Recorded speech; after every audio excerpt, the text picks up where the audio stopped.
పరలోకమందున్న మమ్మల్ని కన్న తండ్రి, మహోన్నతుడా, మహాగణుడా, మహాశక్తి సంపన్నుడా, మీ ఘనమైన నామమునకు, శ్రేష్టమైన నామమునకు, శక్తి కలిగిన ఉన్నతమైన నామమునకు ప్రభు అయిన యేసుక్రీస్తు వారి పేరిట స్తుతులు స్తోత్రములు చెల్లిస్తున్నాం నాయన. తండ్రి, మరిదిగో ప్రభువా, ఇంతవరకు మమ్ములను మా కుటుంబాలను కాచి కాపాడి సజీవులుగా ఉంచి మీ కుమారుడైన యేసుక్రీస్తు ప్రభులు వారి పునరుత్థాన దినమున మీ పిల్లలమైన మేము ఈ గుడిముల్లంక గ్రామంలో చిన్న మందగా కూడుకుని తండ్రి, మిమ్మల్ని ఆత్మతోనూ సత్యముతోనూ ఆరాధించటానికి, ఆత్మలను రక్షించే శక్తి కలిగిన వాక్యమును మరొక్కసారి మేమందరము కూడా వినడానికి, మా ప్రవర్తన సరిదిద్దుకోవటానికి, మా ఆత్మీయ జీవితాన్ని అభివృద్ధి చేసుకోవటానికి, మీ యందు భయభక్తులు కలిగి విశ్వాసం కలిగి జీవించటానికి, మీరిచ్చే పరలోక రాజ్యానికి చేరుకోవటానికి మీరు మాకిచ్చినటువంటి గొప్ప అవకాశమును బట్టి ప్రభు అయిన యేసుక్రీస్తు వారి పేరిట స్తుతులు స్తోత్రములు చెల్లిస్తూ ఉన్నాము. తండ్రి, మీ దాసుడునైన నేను మీ పక్షముగా నిలబడి తండ్రి, మీ గ్రంథములో నుండి నాయన మీ మాటలను మీ పిల్లలకు ఉపదేశించడానికి సిద్ధపడుతూ ఉండగా చెప్పగలిగే మంచి సమయోచితమైన జ్ఞానమును మీ ఆత్మ సహాయమును నాకు అందించండి నాయన. మీ మాటలు తండ్రి కేవలం విని విడిచిపెట్టేసే నామకార్థ క్రైస్తవులుగా, వేషధారులుగా, మోసకారులుగా మేము బ్రతకకుండా తండ్రి, విన్న మాటలను తండ్రి మా హృదయంలో భద్రపరుచుకుని తండ్రి, ఆ మాటలకు లోబడి తండ్రి, మీకు భయపడి తండ్రి, ఆ మాటల ప్రకారంగా బ్రతుకుతూ మీరిచ్చే పరలోక రాజ్యానికి చేరుకోవడానికి సహాయం చేయమని, కృప చూపించమని, విత్తబడుచున్న వాక్యమును దుష్టుడు చెత్తుకుని పోకుండా మా అందరి హృదయాలలో 30దంతులుగా 60దంతులుగా 100ంతులుగా ఫలించడానికి సహాయం చేయమని, దయ చూపించమని మీ ప్రియకుమారుడును మా ప్రియరక్షకుడైన యేసుక్రీస్తు వారి పేరిట చిన్న ప్రార్థన అడిగి వేడుకొంచున్నాము తండ్రి, ఆమేన్. కూడి వచ్చినటువంటి సహోదరి సహోదరులందరికీ కూడా మన ప్రభువును రక్షకుడైన యేసుక్రీస్తు వారి పేరిట హృదయపూర్వకమైన వందనము తెలియజేస్తున్నాను. అంత క్షేమంగా ఉన్నారు కదండి? సంతోషం. ఈరోజు ఒక మంచి పాఠాన్ని మనం నేర్చుకుందాం. ఈరోజు మనం నేర్చుకోబోయే పాఠం పేరు దేవునిని విడిచిపెట్టేసే దుష్ట హృదయం నీలో ఉందా? దేవునిని విడిచిపెట్టేసే దుష్ట హృదయం నీలో ఉందా అనే పాఠాన్ని ఈరోజు మనం నేర్చుకుందాం. ప్రియులారా, ప్రియమైన దేవుని పిల్లలారా, ఈ ప్రపంచంలో అనేక మంది నిజమైన దేవుడు ఎవరో వాక్యాన్ని బట్టి తెలుసుకుని ఆ దేవుణ్ణి దేవునిగా అంగీకరించి దేవుణ్ణి నమ్ముకుని దేవునికి ఇష్టమైన జీవితం జీవించి కొంతకాలం తర్వాత మరలా ఆ దేవుణ్ణి విడిచిపెట్టి లోకంలో కలిసిపోతున్నారు, పాపంలో పడిపోతున్నారు. దేవుణ్ణి విడిచిపెట్టేసి వాళ్ళకి నచ్చిన వారిని అనుసరిస్తూ ఉన్నారు.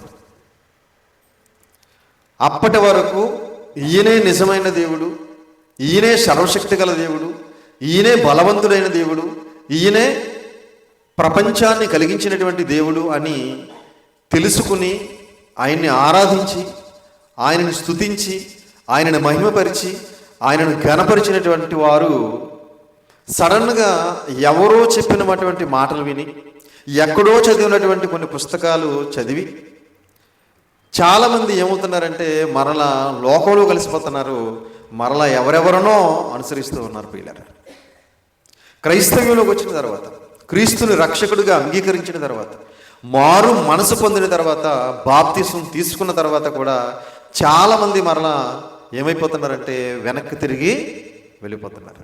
ప్రియమైన దేవుని పిల్లలారా, అలాంటి వారు ప్రపంచవ్యాప్తంగా ఉన్నారు. ఏదో మన ఆంధ్రప్రదేశ్లో కాదు, ఇండియాలో కాదు, ప్రపంచవ్యాప్తంగా క్రైస్తవులలో అనేక మంది మరలా దేవునిని విడిచిపెట్టి లోకంలో కలిసిపోతున్న వారు కోకొల్లలుగా ఉన్నారు. ప్రియమైన దేవుని వాళ్ళారా, అలాంటి వారి కోసం అపోస్తలుడైన పౌలు గారి ద్వారా దేవుడు వ్రాయించిన అద్భుతమైన మాట ఈ సమయంలో మనం చూడగలిగితే హెబ్రీయులకు రాసిన పత్రిక 3వ అధ్యాయం, హెబ్రీయులకు రాసిన పత్రిక 3వ అధ్యాయము 12వ వచనాన్ని జాగ్రత్తగా చూడండి పిల్లరా. హెబ్రీయులకు రాసిన పత్రిక 3వ అధ్యాయము 12వ వచనం, సహోదరులారా, జీవము గల దేవుణ్ణి విడిచిపోనట్టి విశ్వాసము లేని దుష్ట హృదయము మీలో ఎవని అంతైనను ఒకవేళ ఉండునేమో అని జాగ్రత్తగా చూచుకొనుడి. అపోస్తులైన పౌలు గారి ద్వారా 2000 సంవత్సరాల క్రితం పరిశుద్ధాత్మ ప్రేరణతో వ్రాయించినటువంటి అద్భుతమైన మాట. 3వ అధ్యాయం 12వ వచనం. సహోదరులారా, జీవము గల దేవుణ్ణి విడిచిపోవునట్టి. ఏ దేవుణ్ణి? జీవము లేని దేవుణ్ణి కాదు, బాగా వినాలి.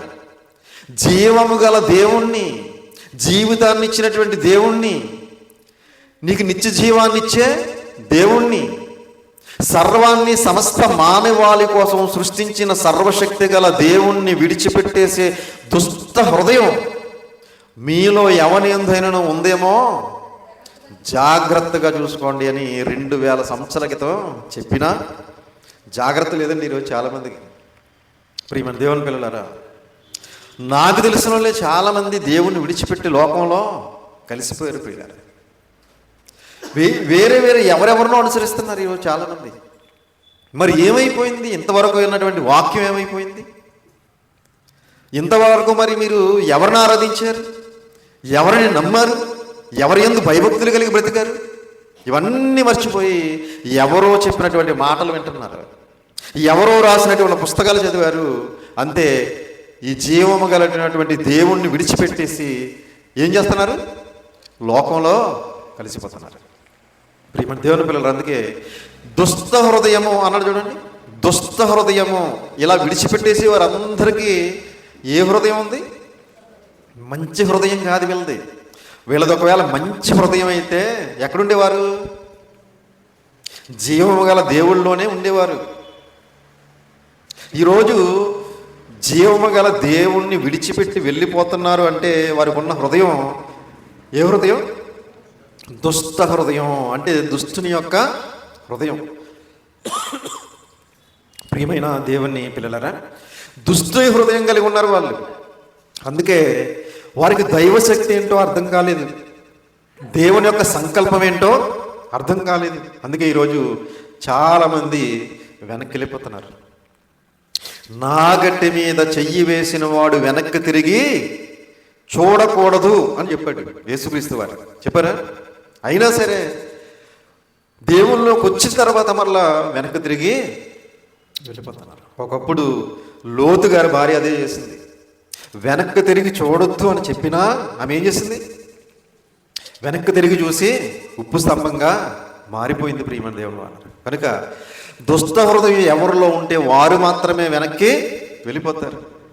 దేవుణ్ణి విడిచిపెట్టేసి లోకంలో కలిసిపోయి పాపంలో మునిగిపోయి పాపాత్ములుగానే బ్రతికి పాతాళానికి జారిపోతున్నారు. ప్రియమైన దేవుని వాళ్ళారా, అలా వెళ్ళిపోయే వారికి ఎలాంటి పరిస్థితి ఏర్పడుతుందో చూస్తారు ఒకసారి. కీర్తనల గ్రంథం 16వ అధ్యాయం. కీర్తనల గ్రంథం 16వ అధ్యాయం 4వ వచనాన్ని జాగ్రత్తగా చూడండి పిల్లలు. కీర్తనల గ్రంథం 16వ అధ్యాయం 4. యెహోవాను విడిచి వేరొకని అనుసరించి వారికి శ్రమలు వచ్చును కాదు, ఏమండి, విస్తరించును. యెహోవాను విడిచి ఏమండి వేరొకని అనుసరించు వారికి శ్రమలు విస్తరించును. విస్తరించడం అంటే ఒకదాని తర్వాత ఒకటి వస్తూనే ఉంటాయి. ప్రియమైన దేవుని పిల్లరా, అవి అనారోగ్యాలు కావచ్చు, ఆర్థిక ఇబ్బందులు కావచ్చు, ఏదైనా కావచ్చు, శ్రమలు విస్తరించును అన్నాడు. నీకు ఒక శ్రమ వచ్చింది, ఆ శ్రమ నుంచి బయటపడే లోపే మరొక శ్రమ వస్తుంది. ఆ శ్రమ నుంచి మరలా నువ్వు బయటపడిన వెంటనే మరొకటి సంభవిస్తుంది. కనుక యెహోవాను విడిచి వేరొకని అనుసరించే వారికి ఏమంటే శ్రమలు విస్తరించును. శ్రమలు వస్తూనే ఉంటాయి. శ్రమలు, ఇబ్బందులు, ఇరుకులు, శోధనలు, వేదనలు, భయంకరమైనటువంటి పరిస్థితులు వస్తాయి. ప్రియమైన దేవుని వాళ్ళారా, కాబట్టి జీవము గల దేవుణ్ణి మనం ఎప్పుడు విడిచిపెట్టకూడదు. ఎంతోమంది ఎన్నో చెబుతారు. మనల్ని ఏదో ఒక రకంగా దేవునికి దూరం చేయడానికి ఎంతోమంది ఎన్నో మనకి చెడు మాటలు చెబుతారు, భయంకరమైనటువంటి మాటలు మనకు తెలియజేస్తారు. వాటిని నమ్మి మనం ఎప్పుడు కూడా దేవుణ్ణి విడిచిపెట్టకూడదు. ఒకవేళ అలా విడిచిపెడితే మనకి శ్రమలు వస్తాయి. అందుకే ఇర్మియా గ్రంథంలో దేవుడు ఒక అద్భుతమైన మాట రాయించాడు. ఇర్మియా గ్రంథం 2వ అధ్యాయం. ఇర్మియా గ్రంథం 2వ అధ్యాయం 19వ వచనం జాగ్రత్తగా చూడండి పిల్లలు. ఇర్మియా గ్రంథం 2వ అధ్యాయం 19. అందరు తీయాలి, అందరూ చూడాలి. ఇర్మియా గ్రంథం 2వ అధ్యాయం 19.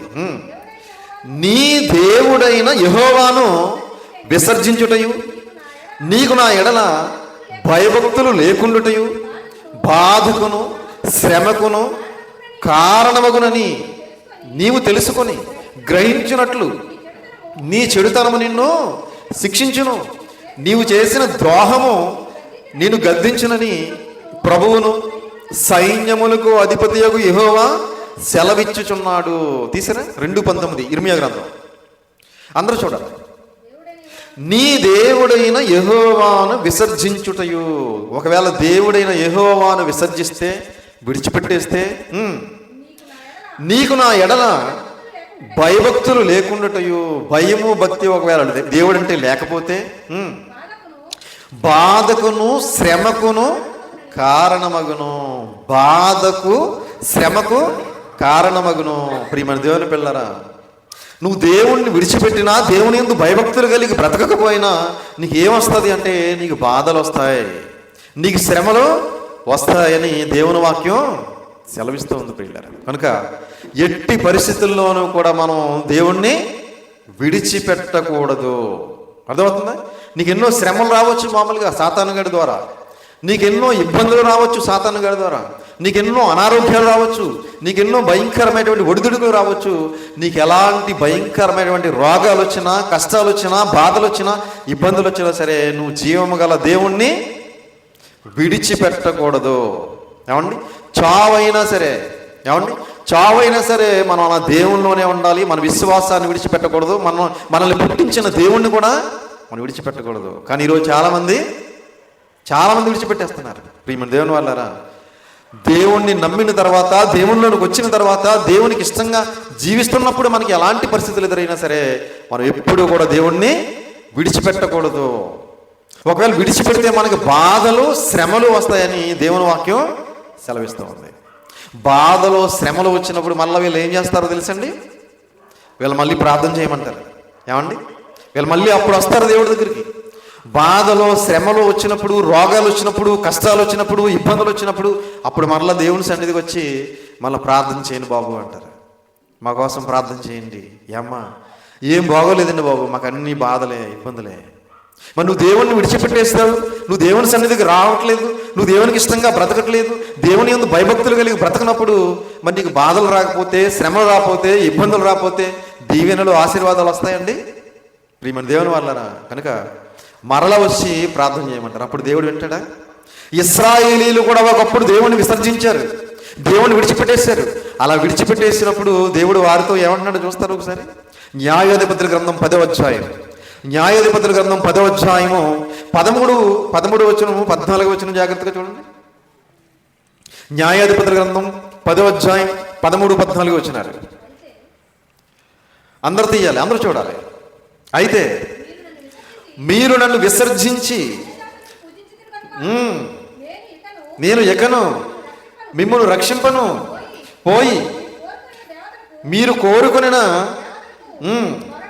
మొరపెట్టుకొనుడి. ఈ శ్రమకాలమున అవి మిమ్మల్ని రక్షించునేమో అని ఇశ్రాయేలీలతో సెలవిచ్చెను. ప్రియమైన దేవుని వల్ల తీసిరా న్యాయాధిపతుల గ్రంథం 10వ అధ్యాయం 13, 14 వచనాలు అందరూ చూడాలి. అయితే మీరు నన్ను విసర్జించి, ఎవరిని విసర్జించారట? ఇశ్రాయేలీలు జీవము గల దేవుణ్ణే విసర్జించారట, సర్వశక్తి గల దేవుణ్ణే విసర్జించారట.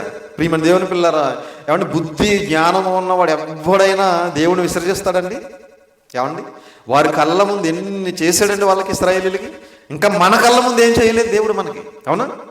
ఇప్పుడు వాళ్ళ కళ్ళ ముందు ఎర్ర సముద్రాన్ని 2 పాయలుగా చేశాడు. చిన్న విషయం అండి అది. అలా చూస్తూ ఉండగానే సముద్రం 2 పాయలు అయిపోయింది. ఆ సముద్రంలో నుంచి నడుచుకుంటూ వెళ్ళారు. చూస్తూ ఉండగానే ఆకాశం నుంచి మన్నా కురిసింది. ఏమండి, చూస్తూ ఉండగానే బండలో నుంచి నీళ్ళు వచ్చాయి.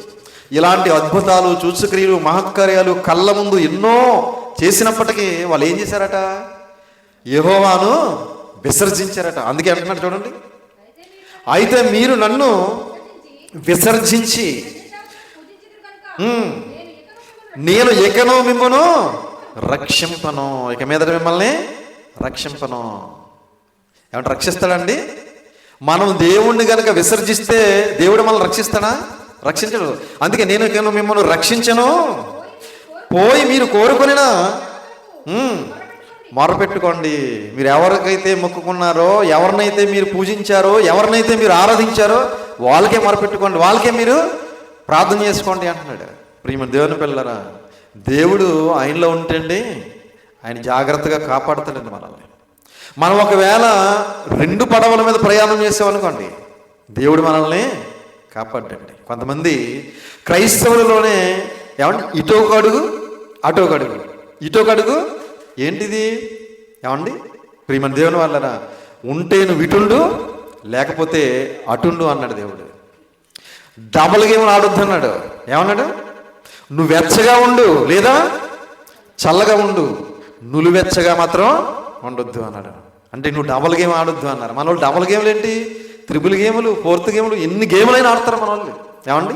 ప్రియమైన దేవుని పిల్లలారా, కాబట్టి మీరు వాటికే మొరపెట్టుకోండి, నేను మిమ్మల్ని రక్షించను అంటున్నాడు. చూడండి, రక్షించడు దేవుడు. కాబట్టి ప్రియమైన దేవుని వాళ్ళరా, దేవుణ్ణి మనం ఎప్పుడు కూడా ఏం చేయకూడదు, విడిచిపెట్టకూడదు. విడిచిపెడితే ఏం చేస్తాడో చూస్తారేంటి? ఏమండి? దేవుణ్ణి గనక మనం విడిచిపెట్టేస్తే ఆయన ఏం చేస్తాడో చూద్దాం ఒకసారి. ఏమండి? దినవృత్తాంతాల 2వ గ్రంథం 15వ అధ్యాయం. దినవృత్తాంతాల 2వ గ్రంథం 15వ అధ్యాయం. దినవృత్తాంతాల 2వ గ్రంథం 15వ అధ్యాయము 1-2 వచనాలు జాగ్రత్తగా చూడండి పిల్లరా.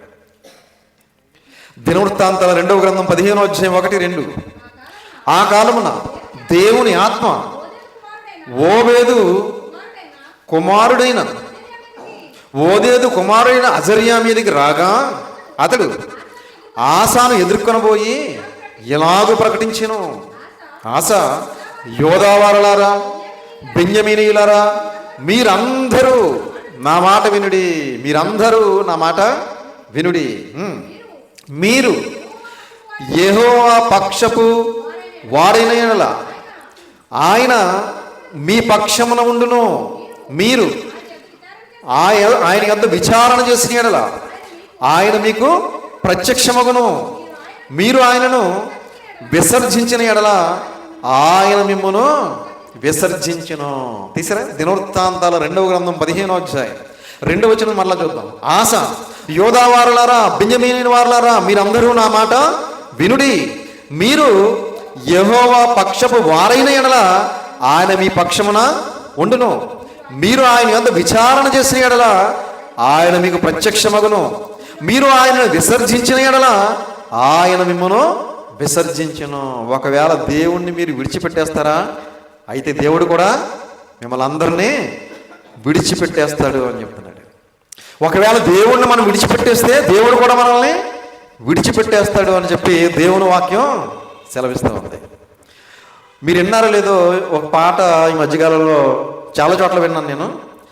నేనంటే నీకెందుకో ఈ ప్రేమ యేసయ్య అని ఓ పాట పాడుతూ ఉంటారు చాలామంది. ఏమండి?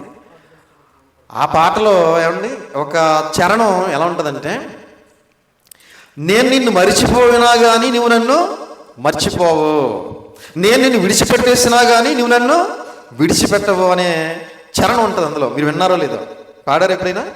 ఏమండి? మనం మర్చిపోయినా కానీ ఆయన మర్చిపోడంట మనల్ని, మనం విడిచిపెట్టేసినా కానీ ఆయన విడిచిపెట్టాడంట. ఎందుకు విడిచిపెట్టాడు? నువ్వు విడిచిపెట్టేస్తే ఆయన నిన్ను విడిచిపెట్టేస్తాడు. నువ్వు మర్చిపోయావంటే ఆయన కూడా నిన్ను మర్చిపోతాడు. ఏమండి? అలాంటి పాటలు చాలామంది రాసేసారు. అది పాడొచ్చా పాడకూడదా అని కూడా ఆలోచించకుండా మన వాళ్ళు చాలామంది పాడేస్తున్నారు. ఏమండి? ప్రార్థించకపోయినా పలకరిస్తూ ఉంటాడట. ఏమండి? ప్రియమైన దేవుని పిల్లలారా, ఇలాంటి పాటలన్నీ చాలామంది మరి ఆలోచించకుండా రాసేసారు. మనోళ్ళు కూడా ఆలోచించకుండా పాడేస్తున్నారు. ప్రియమైన దేవుని పిల్లలారా, మనం దేవుణ్ణి విడిచిపెట్టేస్తే ఆయన కూడా మనల్ని విడిచిపెట్టేస్తాడు. విడిచిపెట్టాడండి? ఖచ్చితంగా విడిచిపెట్టేస్తాడు. ప్రియమైన దేవుని వాళ్ళారా, కనుక మనం ఎట్టి పరిస్థితుల్లోనూ కూడా మనం తుది శ్వాస విడిచిపెట్టే వరకు కూడా ఏం చేయకూడదు? దేవుణ్ణి విడిచిపెట్టకూడదు, మన విశ్వాసాన్ని విడిచిపెట్టకూడదు, మన భక్తి జీవితాన్ని విడిచిపెట్టకూడదు, మన యథార్థతను, మన నీతిని, మన పరిశుద్ధతను మనం విడిచిపెట్టకూడదు. ప్రియమైన దేవుని వాళ్ళారా, అందుకే మీరు యెహోవాను విసర్జించారంటే మిమ్మల్ని కూడా దేవుడు విసర్జిస్తాడు. ఏమండి? విసర్జిస్తే దేవుణ్ణి విడిచిపెట్టేస్తే ఏమైపోతామో చూస్తారండి ఒకసారి. దేవుణ్ణి కనుక మనం విడిచిపెట్టేస్తే ఏమైపోతామో చూద్దాం ఒకసారి. కీర్తన గ్రంథం 73వ అధ్యాయం. కీర్తన గ్రంథం 73వ అధ్యాయం. కీర్తన గ్రంథం 73వ అధ్యాయం 27 వచనం జాగ్రత్తగా చూడండి పిల్లలు. కీర్తన గ్రంథం 73:27. నిన్ను విసర్జించి వారు దీవించబడుదురు అనందా. ఏమండి? ఏమవుతారట? నశించెదరు. నిన్ను విడిచి వ్యభిచరించి వారందరినీ నీవు సంహరించదవు. తీసరే 73:27 కీర్తనల గ్రంథం. నిన్ను విసర్జించి వారు నశించెదరు, నాశనం అయిపోతారండి. ఏమండి? ఎక్కడ? ఏమండి? ఇక్కడ నాశనం అయినా నాశనం అవ్వకపోయినా నరకంలో మాత్రం నాశనం అయిపోతారు ప్రియమైన దేవుని వల్ల. కనుక నిన్ను విసర్జించి వారు నాశనమగుదురు, నిన్ను విడిచి వ్యభిచరించి వారందరినీ నీవు సంహరించదవు.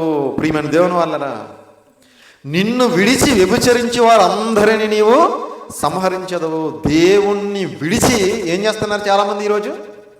వ్యభిచారం చేస్తున్నారు. ఏమండి? వ్యభిచారం చేయటానికి దేవుడు అడ్డొస్తున్నాడు. ఇప్పుడు దేవుని వాక్యం అడ్డొస్తుంది. ఇప్పుడు దేవుణ్ణే విడిచిపెట్టేస్తే, దేవుని సన్నిధినే విడిచిపెట్టేస్తే, దేవుని వాక్యాన్ని విడిచిపెట్టేస్తే మన ఇష్టం. ఇంకా మనకు నచ్చినట్టుగా విచ్చలవిడిగా బ్రతకొచ్చు అనుకుంటున్నారు. అందుకే చాలామంది దేవుణ్ణి విడిచిపెట్టి వ్యభిచారం చేస్తున్నారు, అక్రమ సంబంధాలు పెట్టుకుంటున్నారు, భయంకరమైనటువంటి పాపాలు చేస్తున్నారు. ప్రపంచవ్యాప్తంగా, మన ఆంధ్రప్రదేశ్లో కాదు, ప్రపంచవ్యాప్తంగా అనేక మంది దేవుణ్ణి విడిచిపెట్టడానికి గల బలమైన కారణం ఏంటో తెలుసండి?